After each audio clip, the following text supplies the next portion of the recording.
Hello! So, in last week's video, I talked about how I met Arnold Schwarzenegger? Yeah, that's how you say it. And, I left the part out because I was going to make the video too long, but basically in that part, I was talking about the points he brought up about environmentalism. So, I'm going to include that in this week's video. That way, if you're into the environment, you can hear what he had to say about it because it was really interesting. So yeah, I just wanted to make this little intro to explain why it's gonna be like a separate part of the video because I filmed it in a different place, and yeah. He gave this metaphor. He said, imagine you're like locked in a room with a car, right? Like one room has an electric car and one room has like a normal car, like gas powered, and you let both of them run for an hour. Which room would you rather be in? Well, the point is you'd rather be in the room with the electric car, because there's not going to be pollution. Now, of course, there could be debate, like, oh, there's pollution involved when creating the cars, but at the same time, think about it, there's pollution involved in creating both types of cars, but at least when you got an electric car on the road, you're not generating even more pollution. Yeah, I see the stones being thrown, I see the people telling me now this is wrong, whatever, okay? It was his idea. We can debate about this another time. See, I know some people are disagreeing, that's why they're like ready to comment, I can see it, they're like, no, this is wrong.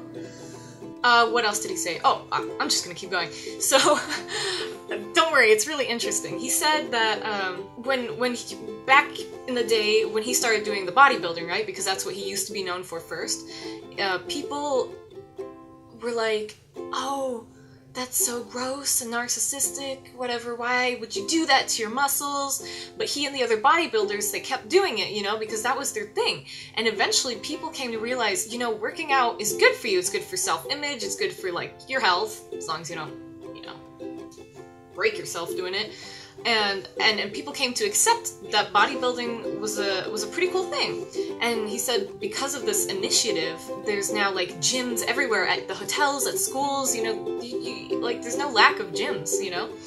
And that used to not be a thing. And he said in order to get people to widely accept the bodybuilding movement, it had nothing to do with the government stepping in any way. It was a movement among the people.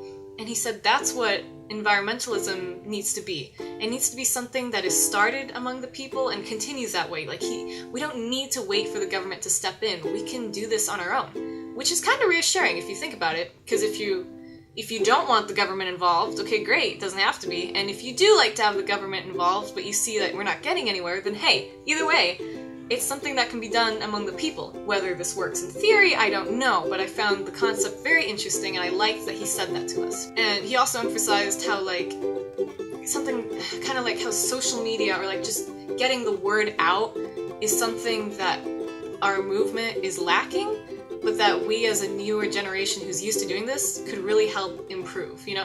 I don't know, it is very hopeful and I like it because it means that we have a shot at making the earth greener, which is awesome. And so, yeah, and he was talking about how California is doing so well and we have like the most like green jobs or something like that, which is a good point as well. It's not like bringing like good environmental things into your government is gonna make it bad. It's gonna improve it, you know, it's proven that it works. Alright, thank you so much for watching.